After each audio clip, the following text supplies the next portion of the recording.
Welcome back to the deep dive. If you thought the consumer defensive sector, all those household goods and personal products, was maybe a bit sleepy. Yeah, predictable maybe. Exactly. Well, this week just completely blew that idea out of the water. We saw some serious fireworks, huge financial swings, and frankly, some corporate drama that might actually be redefining what defensive even means in this space. Absolutely. So our mission today, it's pretty straightforward. We've grabbed the top 3 most active stocks our screener picked up in this key industry. We're talking Kenvue, that's KVUE, Kimberly-Clark, KMB, and the classic, Colgate-Palmolive CL. And we're not just scratching the surface. No way. We're going deep. The goal is for you to walk away understanding not just the tickers and the latest price, but the why. The fundamental reasons, the technical signals, the big news stories that really drove this explosive volatility we just saw. Right. And we've kind of structured this around 3 narratives. You've got the acquisition target, the buyer, and then the established staple. That's the plan. So for each one, we'll break down those drivers' key things like PE ratios, those technical indicators like RSI, especially when they get extreme, and to make it really hit home. We're doing our fun with paper money math. Exactly. We're going to run a hypothetical. What if you put $5,000 into each of these right before the big news hit? We'll show you, the potential dollar swing from that recent volatility. Okay, but before we jump into those pretty dramatic numbers, I need to be crystal clear on something. Go ahead. Right. All this talk about price moves, target prices, our paper money examples, it's all purely for journalistic analysis. It's based only on the data we have from our sources. This isn't advice. Absolutely not. This should never be taken as investment advice or any kind of recommendation to buy or sell anything. Okay. It's just to illustrate how fast and, frankly, how severely the market can react to news. Got it. Disclaimer delivered. Okay, let's get into this drama. First up, Kenvue, KVUE. The stock that went from, looking pretty challenged to suddenly being acquisition gold. Yeah, KVUE. Before November 3rd, they were definitely facing some headwinds, right? There were those Tylenol lawsuit headlines swirling around, and the stock itself was bumping along near its 52-week low, around $14.02. Not exactly a picture of health. So market cap just under $31 billion, kind of struggling with how the market saw it. Exactly. But, sometimes what makes a company look vulnerable also makes it, an attractive target. If you dug into the financials, the PE was around 21.93, sort of typical. But the real flashing light was that dividend yield, 5.13%. Okay, 5.13%. That sounds high, but why unsustainable, especially with the stock price being lower? Because you have to look at the payout ratio. Our sources flagged this big time. It was 150.50%. Whoa, 150%. Think about that. For every dollar they earned, they were paying out $1.50 in dividends.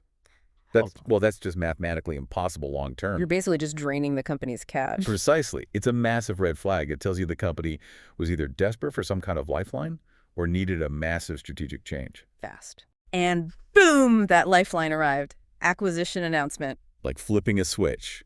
The defining moment was that news. Kimberly-Clark planning to buy them. Yeah. A huge deal. Figures mentioned were anywhere from $40 billion up to maybe $48.7 billion. Wow. That was the ultimate buy trigger. The market just exploded. Stock shot up 12.32% in a single day, closing at $16.14. A single day jump like that must have lit up the technical charts. What did the volume look like? Was it just retail frenzy or big money? Oh, the technicals were wild. The relative volume, that's how much it traded compared to normal, spiked to 6 times more. 6 times normal volume. Over 6 times, yeah.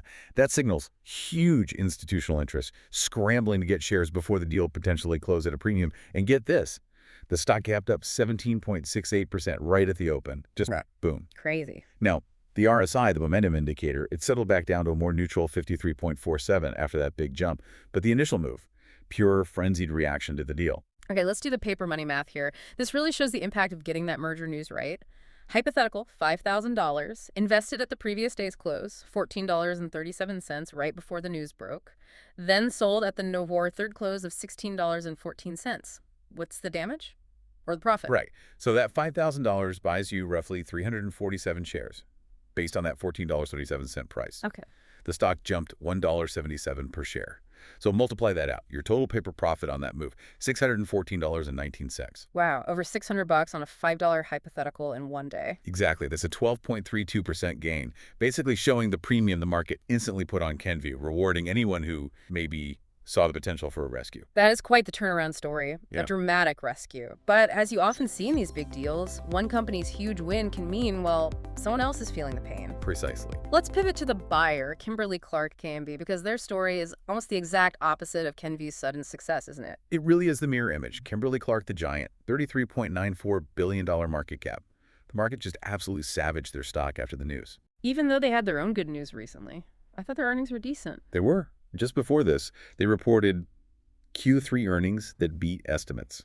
They talked about focusing on premium products, innovation, cost savings, all the right stuff. But the market didn't care. Completely overshadowed, wiped out. Yeah. The negative reaction to the price they were reportedly paying for Kenvue just drowned everything else out. So the perception was they overpaid. Massively. That seems to be the consensus reaction. The stock, KMB, closed down at $102.27. That's a drop of negative 14.57% in one day. Minus 14%, good grief. Yeah. And the news reports they weren't pulling punches. Some called it the stock's biggest single-day hit since Black Monday. Since 1987. Wow. Yeah, that tells you the level of fear and aggression from investors reacting to the cost and the perceived risk of this deal. Okay, so putting aside that plunge for a second, what did KMB look like fundamentally before they announced this huge acquisition? Were they solid? Well, valuation-wise, they actually look pretty reasonable. PE was 17.32, a bit lower than some peers. Forward PE even better at 13.34.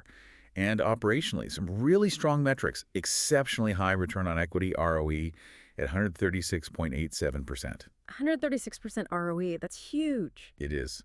And a strong return on invested capital, ROIC, too, at 25.24%. Really efficient operationally. There's always a but, isn't there? We talked about financial strain before. Was there leverage involved here? That's the key. The cost is leverage. Their debt-to-equity ratio was already pretty high, sitting at 5.48. Okay. So the market likely saw this massive acquisition and thought, whoa, they're taking on way too much debt, potentially jeopardizing those great returns. Plus, it's worth noting, their most recent quarter wasn't perfect either. EBS quarter over quarter was down significantly, over 50%, and sales were down too, about 16.20%. So maybe the market saw them piling risk onto an already somewhat shaky foundation. That seems to be the read. Yeah. The acquisition looked like adding a huge amount of risk and debt, right when maybe they should have been shoring things up.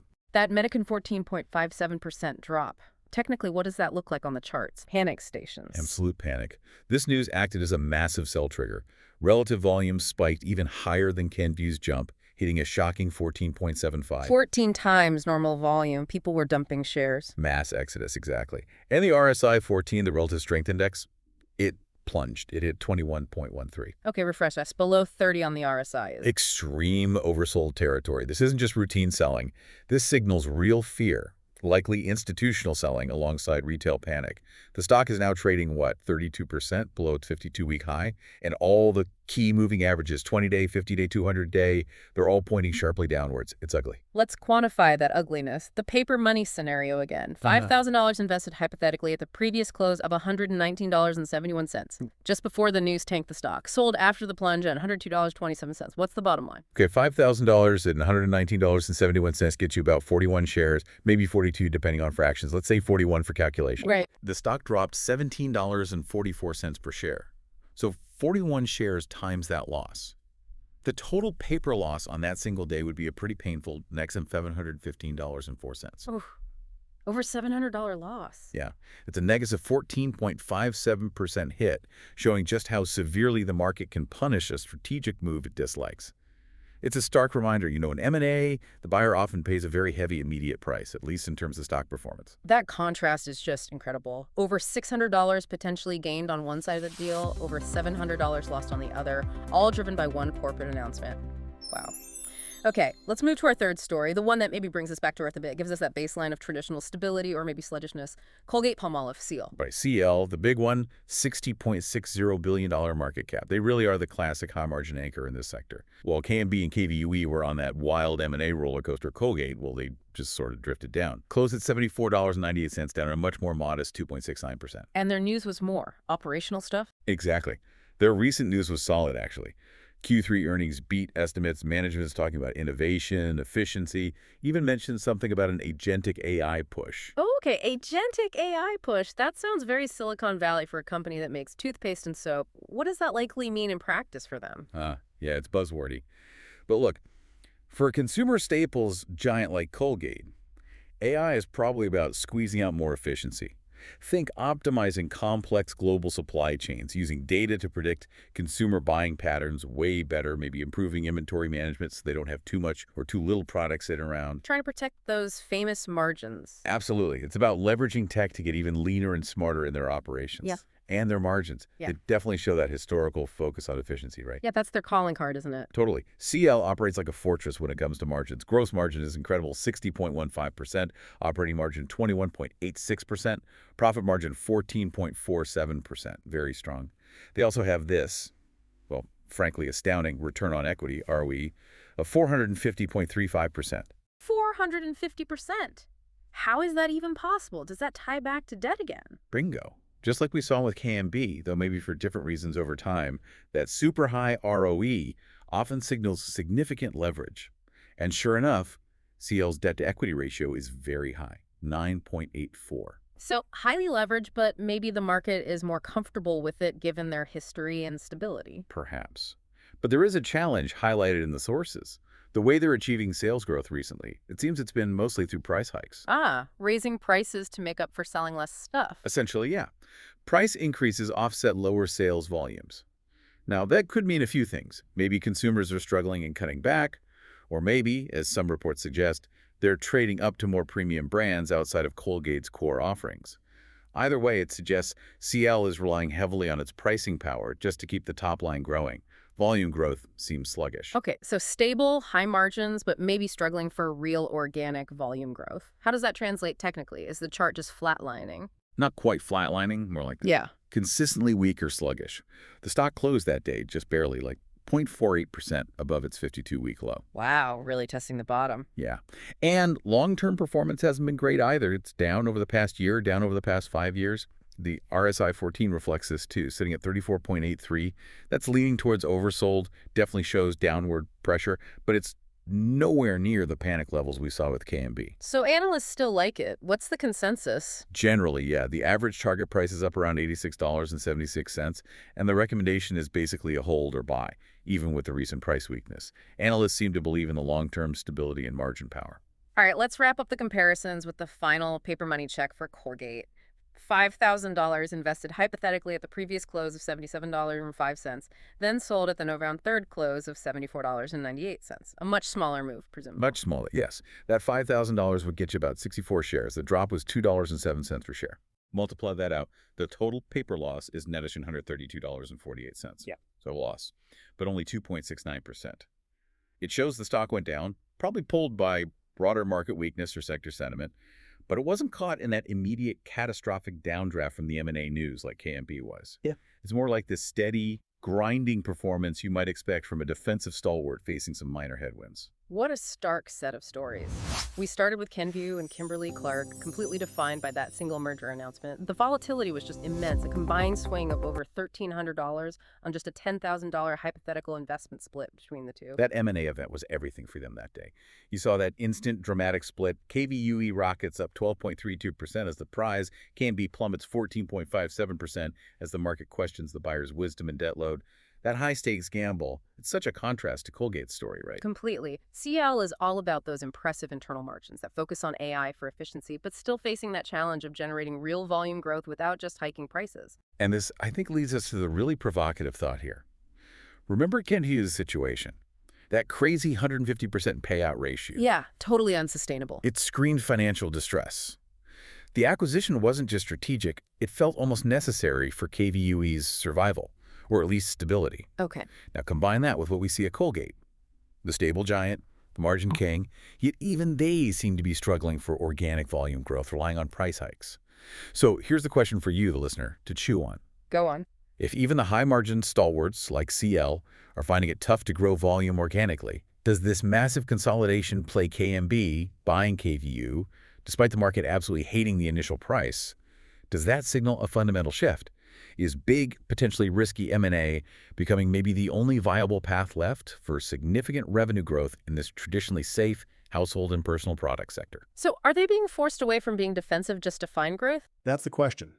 And if that's the case, if M&A becomes the main growth lever, then the kind of volatility we just saw, well, that might become more common. And that changes the entire calculus of what it means to invest in these historically stable consumer staples. Something to think about.